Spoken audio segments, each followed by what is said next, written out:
গত 5 আগস্টের অভ্যুত্থান, গণ অভ্যুত্থান পরবর্তীতে আমরা দেখলাম জেনজিদের অভ্যুত্থান বলা হচ্ছিল। এই নির্বাচন বাংলাদেশে জেনজিদের যেই অভ্যুত্থান, নির্বাচনের ফলাফল, সেটা কি একটা মানে ইতি টেনে দিল? যদি জেনজিদের প্রতিভূ হিসেবে এনসিপিকে ধরি, জামাতের ছায়া ছাড়া এনসিপির রাজনীতি, জেনজিদের রাজনীতি বাংলাদেশে থাকলো আর? না, আমি আসলে এইভাবে জেনজিদের একটা জেনারেলাইজেশন মোটেও করতে চাই না। This Gen Z can be hour asset, because তাদের অনেক প্রতিভা আছে, বাট তাদেরকে যে মিসগাইড করা হয়েছে, বরঞ্চ যে বা যারা এই মিসগাইডিংটা করেছে আমি তাদেরকে অ্যাকিউজ করতে চাই, কারণ এটা আমাদেরই দায়িত্ব যে to let them know what is happening over there. দেখেন, এই যে ইলেকশনটা হয়েছে, এই ইলেকশনটা কোনোভাবেই আমি বলবো না, এটা হয়তো শুনতে খারাপ লাগবে, যদি বিএনপি ভেবে থাকে যে এই ইলেকশনের সকল ভোটটা তার দলে যেয়ে পড়েছে, না, ঘটনাটা এখন ঘটেনি। গত 1.5 বছরে ইভেন ইনক্লুডিং এই জেনজি বলেন, যারা এই করেছে, তারা আসলে এই ভোটটা এই জন্য দিয়েছে বিকজ তারা মবকে না বলেছে, বিকজ তারা নারীর প্রতি বিদ্বেষমূলক অনলাইন বুলিংকে না বলেছে, বিকজ তারা মাঝার ভাঙা, আপনার মন্দির ভাঙা, সংখ্যালঘুদের উপরে আক্রমণ, তাদেরকে না বলেছে। এবং তারা সর্বোচ্চ ক্ষেত্রে যেটা করতে চেয়েছে, যে তারা চেয়েছে যে এই যে যেই বিষয়গুলো আপনি করছেন, এই বিষয়গুলোতে যে একটা তাদের যে মতামত, কারণ এতটাই আতঙ্ক তৈরি করা হয়েছিল যে সামনে এসে মানুষ কথা বলতেও কিন্তু ভীতবোধ করেছে। কিন্তু তারপরও আপনি ভাবতে পারেন, আমি দেখলাম আমাদের নবনির্বাচিত সাংসদ আমির হামজা বলেছেন বাংলাদেশের প্রথমে সকল সাতক্ষীরা যাবে হচ্ছে জান্নাতে। এখন সংসদেও যে জান্নাতের টিকিট বের হবে কিনা, অথবা আইন পাস হবে কিনা, সেটি নিয়ে কিন্তু আমি শঙ্কিত। তবে আমি মনে করি আমাদের জেনজিদেরকে যৌক্তিক করা, আমাদের তরুণদেরকে যৌক্তিক করা, সম্মিলিতভাবে এবং ঠিকটাকে ঠিক বলা এবং ভুলটাকে ভুল বলতে পারার জায়গাটা আমাদেরকেই তৈরি করা। দর্শক প্রশ্ন করেছিলেন যে তারেক রহমান আওয়ামী লীগকে রাজনীতি করার সুযোগ দিবেন কিনা, সেই প্রশ্নের আলোকে আমি জানতে চাই যে শেখ হাসিনার বিচারের ব্যাপারটা আজকে তারেক রহমান ইন্টারকন্টিনেন্টালে একজন সাংবাদিকের প্রশ্নের জবাবে বলছেন যে আওয়ামী লীগের রাজনৈতিক কার্যক্রম মানে আইনি ব্যবস্থার উপরেই আসলে নির্ভর করবে আওয়ামী লীগের রাজনীতি।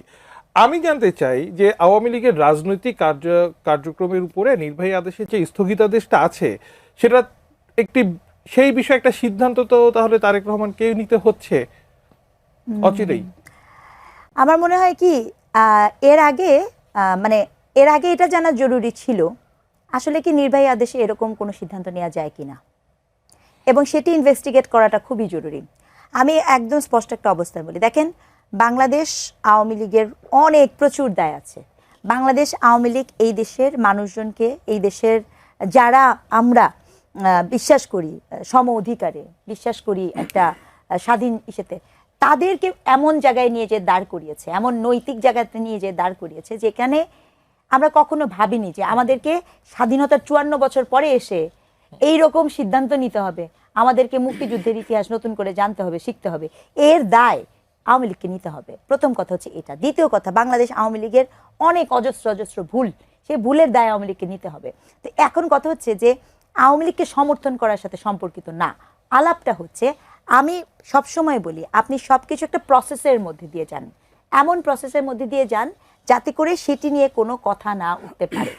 যেই প্রক্রিয়াতে আপনি এই এই এই বিষয়টা কি করা হয়েছে, সেটি আসলে কোনোভাবে আমার মনে হয়নি যে আওয়ামী লীগকে মানে শাস্তি দেয়া, শিক্ষা দেওয়ার নিমিত্তে করা হয়েছে। বরঞ্চ আমার মনে হয়েছে যে আজকে যদি আওয়ামী লীগ ইলেকশন করার সুযোগ পেত, তাহলে কি আর মানে আপনি এত মানে আমরা এত গত কতদিন কত কিছু বললাম, ওখানে তো মানে হয়তো বা কেউ দাঁড়াতেই পারতো না।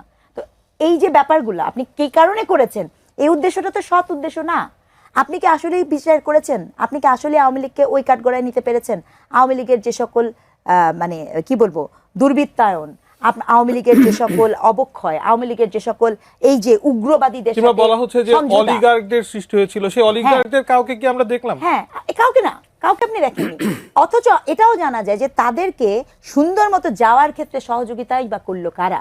কাজে এই যে একটা মানুষ পটে সকলের সামনে একটা আমাদের সামনে একটা দেওয়া, নির্বাহী আদেশ দেয়, এবং এত বড় একটি দলকে আন্ডারগ্রাউন্ডে পাঠিয়ে দিয়ে এই যে জননিরাপত্তাকে আপনার প্রশ্নবিদ্ধ করা এবং মানুষকে গণতান্ত্রিক চর্চাতে, এটা তো সত্য কথা, এটা তো আমাকে অস্বীকার করার কোনো উপায় নাই, এই দলটির তো কোটির উপরে সমর্থন গোষ্ঠী আছে, তাহলে এই সমর্থক গোষ্ঠীর কথা আপনাকে চিন্তা করতে হবে, প্রবলেমকে নিশ্চিত করতে হবে। এখন সেক্ষেত্রে যে নির্বাহী আদেশ দেয়া হয়েছিল সেই নির্বাহী আদেশটি আইনগতভাবে কার্যকর কিনা আমি মনে করি না যে এক্ষেত্রে জনাব তারেক রহমানের ইনভলভ হওয়া উচিত, একদম স্পষ্টত।